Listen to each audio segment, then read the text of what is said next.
Hello, welcome to a new lesson in classical mechanics and electrodynamics. Today we are going to show that the equations of motion of a particle that is moving on an electromagnetic field are invariant under gauge transformations. Okay, so first of all, we are going to define what is exactly a gauge transformation. So we know that we can describe the electromagnetic field via the electric potential and the vector potential that are phi and a, right? So we have that the electric potential is a function of space and time, right? So it can be seen as a function of x, y, z, and t. And a, which is the vector potential, is a vector function of, again, x, y, z, and t. Okay, so if we have these quantities, we are going to define a gauge transformation for the electric potential as phi minus 1 divided by c times the partial derivative with respect to time of some scalar function psi, where psi is also a function of the space and the time, right? Recall, well, this vector express the dependence on x, y, and z. Okay, and then for the vector potential, we know that the gauge transformation is defined as A plus the gradient of psi. Okay, so what we are going to do is to construct a new Lagrangian for this gauge transformation, and then we are going to calculate the equations of motion to see that they are invariant, right? First of all, we know that, well, if we have a particle with electric charge equal to q, and well, this particle is moving, right, with some velocity v, well, this particle is immersed on an electromagnetic field, where this electromagnetic field is generated by the existence of this electric potential and this vector potential. Well, we know that the Lagrangian that describes this system is the next. It is 1 divided by 2 times the mass times the velocity squared minus q phi plus q times a dot b. Okay, so yeah, this is the general Lagrangian that describes the system where the particle is moving on the electromagnetic field. So if we apply the Lagrange equation to this Lagrangian, this one over here, which is the derivative with respect to time of the derivative of the Lagrangian with respect to, let's say, qi dot, just to generalize, and then minus the derivative of the Lagrangian with respect to qi equals to 0. If we apply this equation to this Lagrangian that we have here, well, for example, for the x component of the motion, we are going to get the next equation. It is mx dot dot equals to q times bx, the partial of ax with respect to x, plus by, the partial of ay with respect to x, plus bz, the partial of az with respect to x, and then minus q times the partial of phi with respect to x, plus the total derivative with respect to time of ax, like this. So this is for the x component. And if we want to express this equation of motion in vector notation for the three components of space, we will have that m times the acceleration is equal to minus q, the gradient of phi, minus q times the derivative with respect to time of a, and then plus q times a b dot the partial with respect to x of a, comma, a b dot the partial with respect to y of a, and then comma, b dot the partial with respect to z of a. Okay, recall that this is a vector. So this is the general equation of motion for the particle in 3 dimensions. So what we want to show is that we are going to get an equation of this same structure, but now this equation will depend on these new variables that the gauge transformation introduces. Okay, so how are we going to do this? Well, first of all, we are going to take this initial Lagrangian and we are going to substitute the values of phi and a by these values of the gauge transformation. So, what are we going to get if we do that? So the Lagrangian, after making a gauge transformation, is going to be L equals to 1 divided by 2 mb squared minus q phi minus 1 divided by c, the partial of psi with respect to t, plus q a plus the gradient of psi dot b. Okay, recall that it is the same exactly Lagrangian, just we change phi and a for the gauge transformation definition. Okay, so we are going to develop this Lagrangian a little bit more. It is 1/2 mb squared minus q phi, let's say plus q a dot b, and then plus q divided by c, the partial of psi with respect to time, and then plus q, the gradient of psi dot b. Okay, and I think that I'm going to develop this dot product in terms of the components of each vector. And we are going to do this just for the x dimension, and then we are going to generalize to 3 dimensions.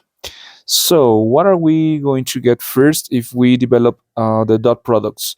So the Lagrangian is going to be 1/2 m, and here it is convenient to express this as bx squared plus by squared plus bz squared minus q phi plus q ax bx plus ay vy plus az vz plus q divided by c, the derivative of psi with respect to time, plus q, and here we are going to have bx, the derivative of psi with respect to x, and then plus by, the derivative of psi with respect to y, and then plus bz, the derivative of psi with respect to z. Okay, and I think I should mention that you should know already that we can identify bx as x dot, right? By as y dot, and bz as z dot. Okay, perfect. So now that we have the Lagrangian already, well, we are going to take the Lagrange equation for the x variable. Okay, so that equation will be the next. It is the derivative with respect to time of the derivative of the Lagrangian with respect to, it will be x dot, right? But that is bx, and then minus the derivative of L with respect to x, and this is equal to 0. So what are we going to get if we apply this equation to the Lagrangian above? So it will be the derivative of L with respect to x is equal to, remember that phi and psi depend on x, y, z, and t.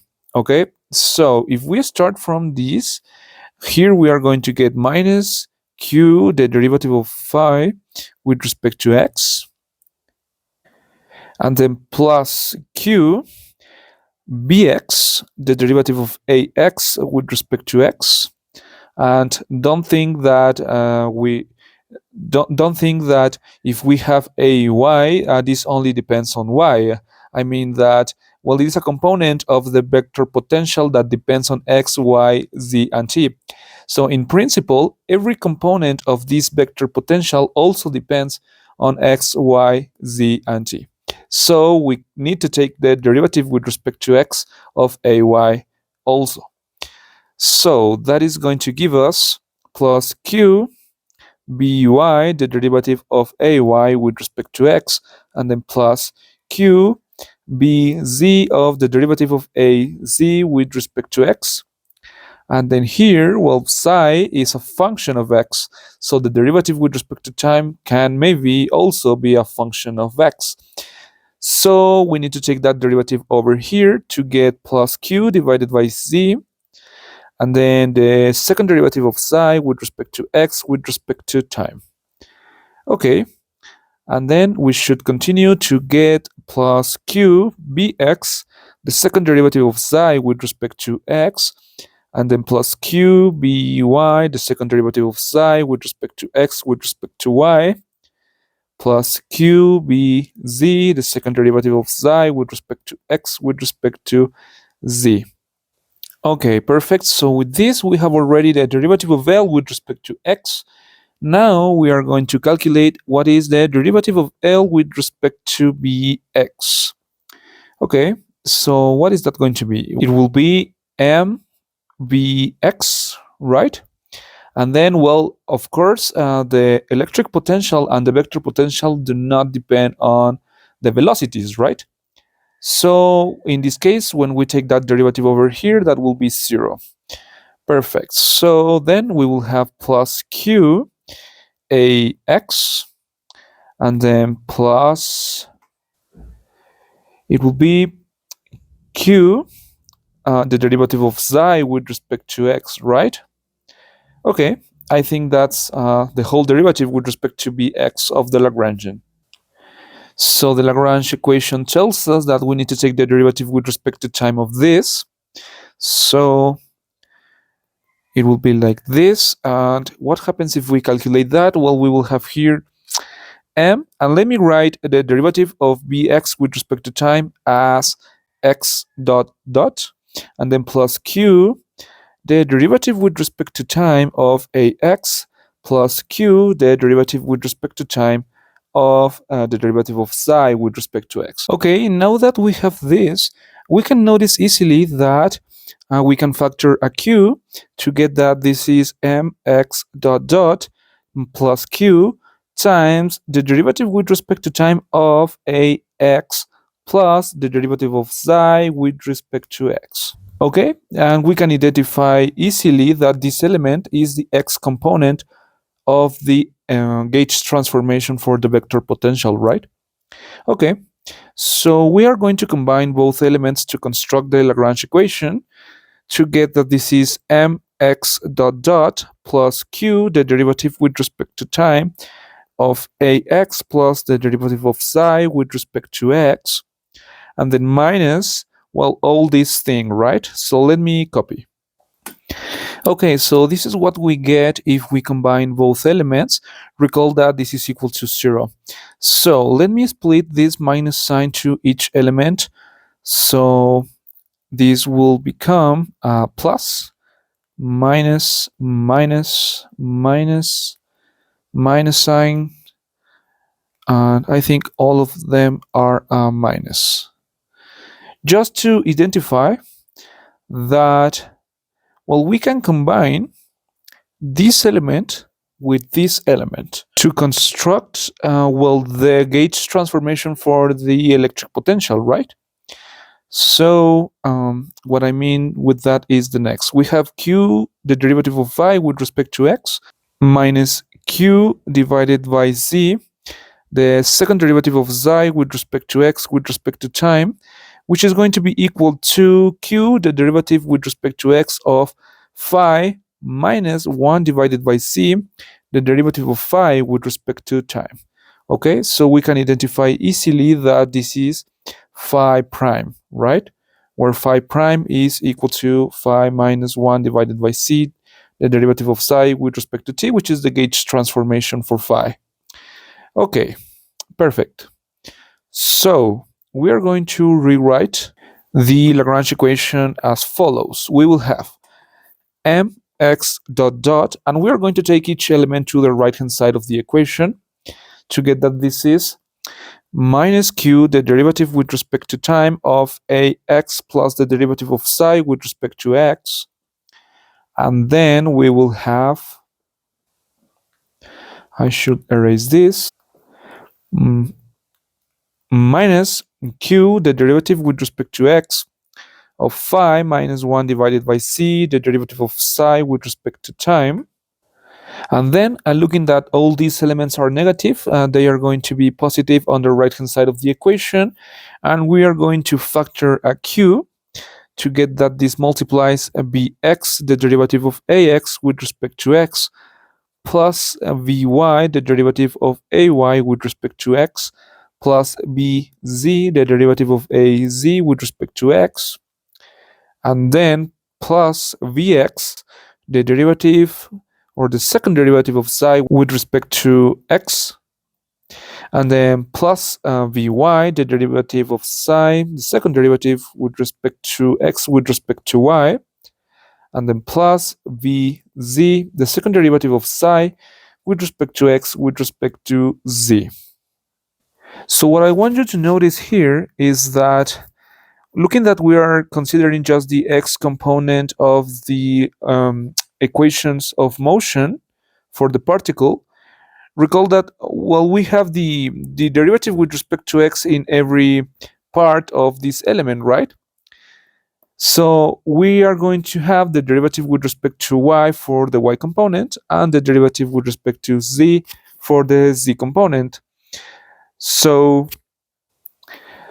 from this step, we are going to get that this is minus q, the derivative with respect to time of ax. Let's call this ax prime, just to simplify. Of course, this ax plus the derivative of psi with respect to x will be our ax prime. Okay, and then minus q, the derivative with respect to x of phi prime, and then plus q, and we are going to factor this derivative with respect to x that is being applied again in this element, right?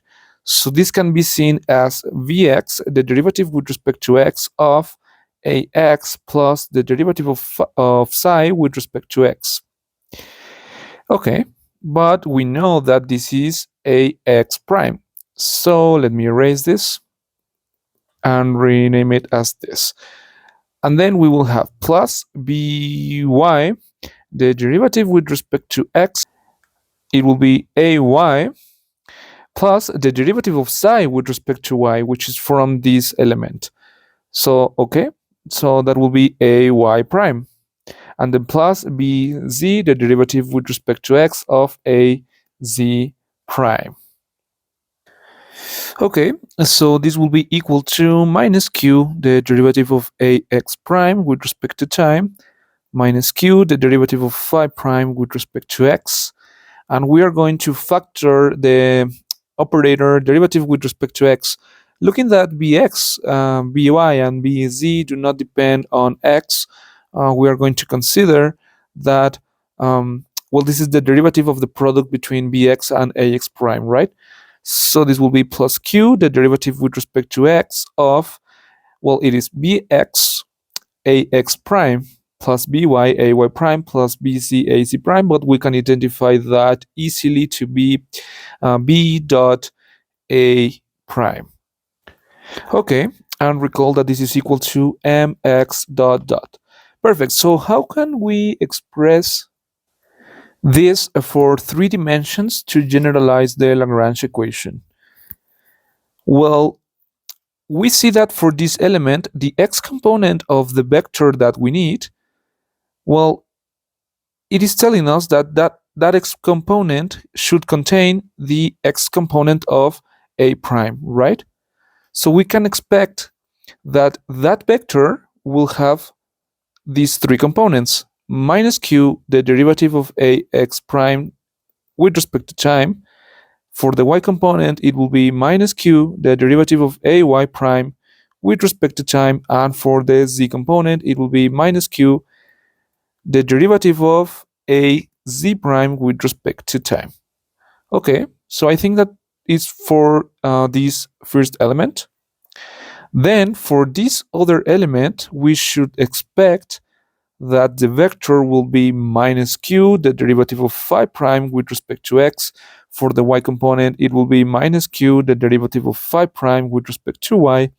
And for the z component, it will be minus q, the derivative with respect to z of phi prime, right? Okay. And what happens with this one? Well, of course, the x component is, well, the components are being set by this variable over here, right? So the other vector will be q for the x component, the derivative with respect to x, b dot a prime, comma, q, the derivative with respect to y of b dot a prime, and then q, the derivative with respect to z of b dot a prime. And this should be equal now to a vector, which is, well, the acceleration vector, right? So that will be ma like this, where a is a vector of the form x dot dot, y dot dot, and z dot dot. Okay, perfect. So that's the way we can generalize that Lagrange equation. Okay, so I think that from here is easy to see that ma will be equal to minus q, the derivative with respect to time of a. Recall that these are the components of a, but now I'm writing, well, the vector, right? Just to simplify the notation. And then from here, we can see easily that this will be something like minus q, the gradient of phi, right? And then plus q as a common factor. And then I'm going to take out the velocity vector again out of the derivative, because if we remember, the solution that we want to find should be similar to this solution that we have here for, well, actually this solution over here, right? And recall that in our answer, we have that the velocity is on the left of the derivative. Recall that the derivative is only acting on a. So b is a constant for that derivative. Okay, so just to be similar to that answer, we are going to express this as q times b dot, the derivative of a with respect to x, comma, b dot, well, the derivative of a prime with respect to y, comma, b dot, the derivative of a prime with respect to z. Just if you are curious, don't think of taking out this b of this parenthesis, right? Like saying that this will be equal to q b dot and all these things. If you do that, you will get a scalar, right? So that will be wrong because this is a vector equation. Recall, this is a vector, this is also a vector, also a vector. So you need to have, again, a vector over here. So that's why you cannot take the b out. So yeah, this is the vector that I mentioned, and it has three components, and each of these three components have the dot product of b with some other quantity. So yeah, just to mention. Perfect. So with this, I think that we can notice that, well, yeah, the result for the Lagrange equation is actually invariant because we have the same shape of the equation without making the gauge transformation, right? We have this at the beginning. This is for the original form of the vector potential and the electric potential, right? So if we make a gauge transformation to construct a new Lagrangian of this shape, then we calculate the Lagrange equation. Well, we find the Lagrange equation to find the equations of motion. We see that the shape of the equation is actually the same. So that means that the equations of motion of the particle moving in the electromagnetic field is invariant under gauge transformations applied to phi and the vector potential A. Okay, yeah, perfect. So I think that conclusion is, well, very satisfactory. And I think that this will be the important result of the lesson. So I think that I'm going to finish the lesson right now, and I would like to thank you so much for watching.